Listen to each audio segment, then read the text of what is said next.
Thank you to the student committee and the volunteers who were willing to attend our sessions and help us throughout this program. And as you could see, they gave a great introduction and a little bit of insight into the programs and the responsibilities that they will have throughout this program together. And just as a reminder, my name is Madison Young, and I will be the primary facilitator throughout the 3 sessions or throughout the entire program. And my role is a student counselor, school counselor, you could say, at University Heights. And I'm one of 5 school counselors throughout the school system. So I will be guiding you through the different sessions and helping you throughout this program. But I do want to thank you again for being here. I know each of you are here because you want to make a difference within the school system and you're wanting to learn more about how you can get involved in ways that you can help with substance abuse. We'll dive in a little bit by going over some of the learning objectives and really the overall goals of the program and the sessions. So by the end of the 3rd session, my hope is that you will each be able to identify the root causes of homelessness. You will feel confident in playing a part to help create a safe environment here within not only our school system, but within our community. You will learn about substance abuse rates. You will know the definition of substance abuse along with being able to list or name 3 warning signs that are associated with substance abuse. You will know the proper steps on how to report any signs to staff members, and you will know and understand the organizations that University Heights has partnered with, and you will also be able to name the services that they provide. And you'll notice the first 5 learning objectives here are bold. That is because those are the objectives that we will cover in the 1st session today, and the remainder of the objectives will be touched on in sessions 2 and 3, along with a recap of the first 5 sessions. So you may be wondering, why are we concerned with substance abuse rates? And the real reason is we started to identify homelessness, and as we know, it's a major issue throughout New York City and throughout the entire state, especially in the Bronx.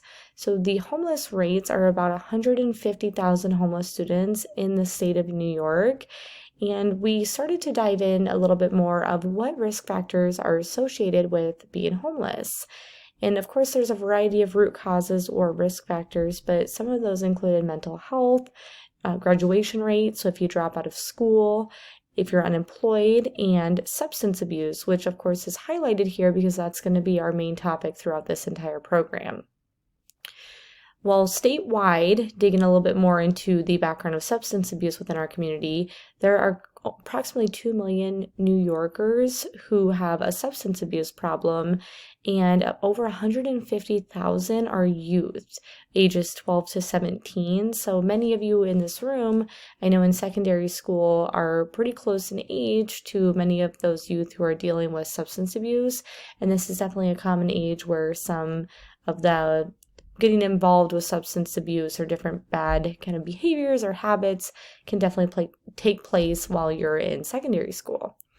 And nearly 50% of teenagers who have misused a drug at least once, and about 86% of teenagers know someone who drinks, smokes, or uses drugs during the school day.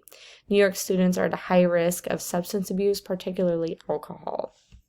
So before we dive in a little bit to the definition of substance abuse and the warning signs and symptoms, who here, by just a show of hands, who here maybe thinks that they know somebody that might have an issue with substance abuse? And before we raise our hands, I do want to remind you this is a strictly confidential, it's an open space where we won't ask for names or anything like that. We're just trying to gauge, before we dive in and get a little bit clearer understanding of what substance abuse is, who would say here that they maybe know somebody, that a peer or classmate, whatnot, that has a substance abuse issue.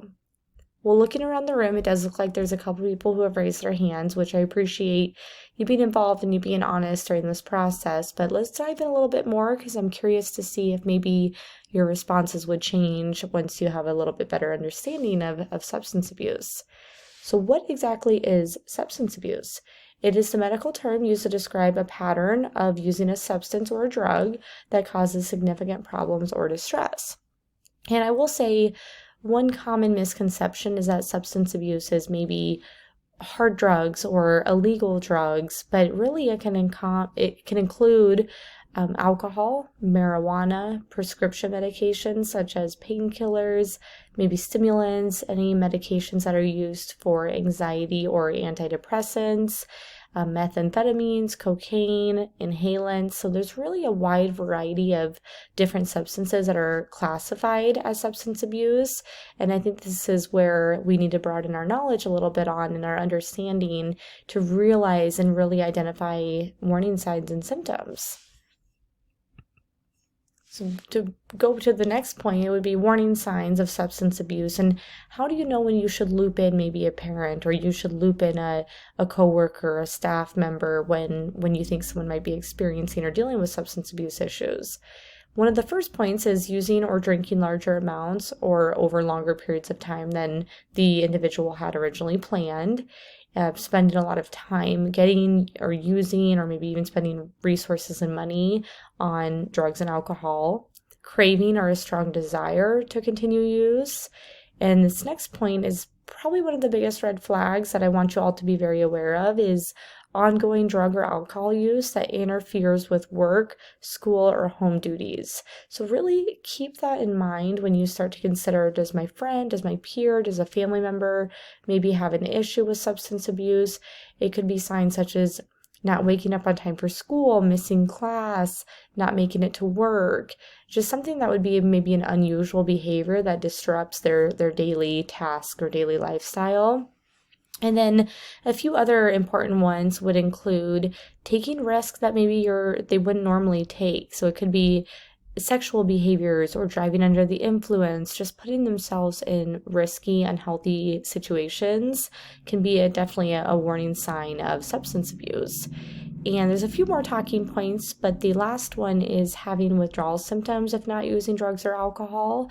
And although this, of course, is a very clear sign that someone is having a more serious complication or relationship with drugs and alcohol, this is usually further along in the process. So this might not be one of the first warning signs that you will see in somebody, as this would be if they're trying to go off, they've maybe been abusing for a while, and now they're trying to stray away from using. And with the more clear picture of what exactly substance abuse entails and some warning signs, I would like to ask again if anyone in here maybe has someone that they're thinking of that has recently been abusing substances or dealing with this.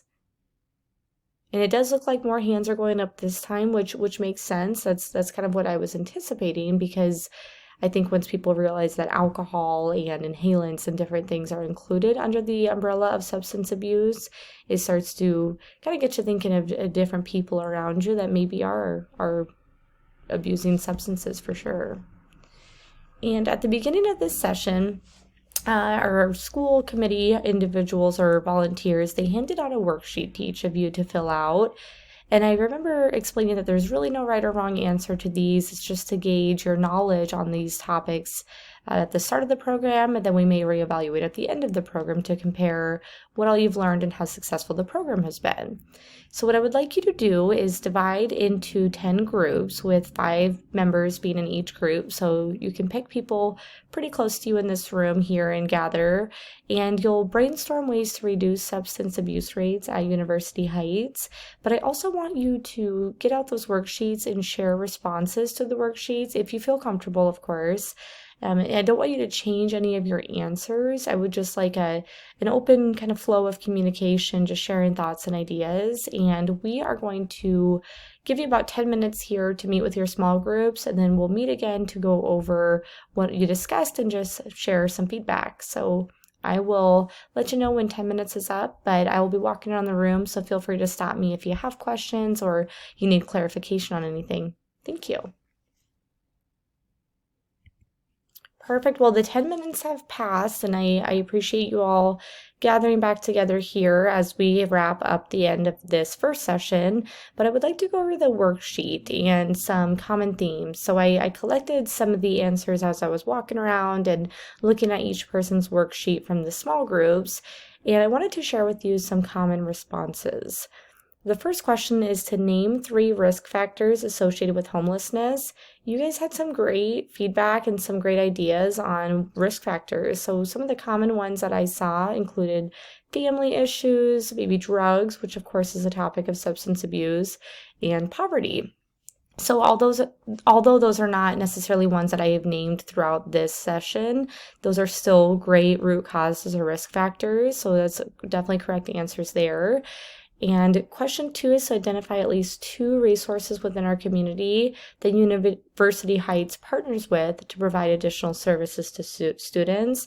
Granted, keep in mind we have not covered this information yet. This will be covered in session 2, but some of you had very thoughtful responses or feedback of what you thought might be a resource, such as homeless shelters and hotlines that people can call into. So absolutely can be resources for substance abuse, but we will cover that in more detail during the next session. Question 3 was, I feel comfortable knowing how to report substance abuse issues. And the common answer was kind of neutral. Most people weren't really sure how to report it or who to report it to.